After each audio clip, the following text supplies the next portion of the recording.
అనకాపల్లి జిల్లా కొప్పుగుండుపాలెం మైనర్ బాలిక హత్య ఘటన దురదృష్టకరమని ఏపీ హోంమంత్రి వంగలపూడి అనిత అన్నారు.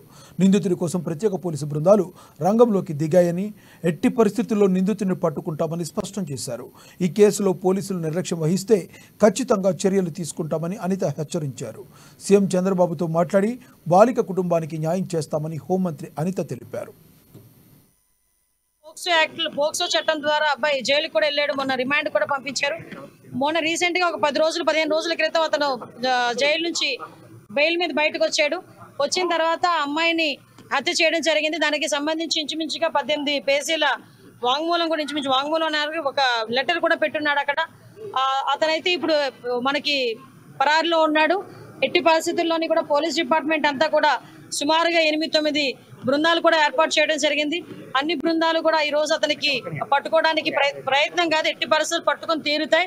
ఎందుకంటే చట్టం ముందు ఎవరు కూడా తప్పించుకునే పరిస్థితికి లేదు.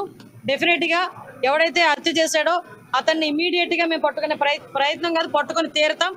డిపార్ట్మెంట్ వాళ్ళకి కూడా చాలా క్లియర్ ఇన్స్ట్రక్షన్స్ వెళ్ళి చంద్రబాబు నాయుడు గారు, లోకేష్ బాబు గారు, పవన్ కళ్యాణ్ గారు కూడా దీని మీద ఆరా తీయడం జరిగింది, నాతో మాట్లాడడం జరిగింది. డెఫినెట్ గా ఎట్టి పరిస్థితుల్లోని నిందితుడు ఎవరైతే ఉన్నాడో అతి తొందరగా వీలైతే ఈ రోజు రేపు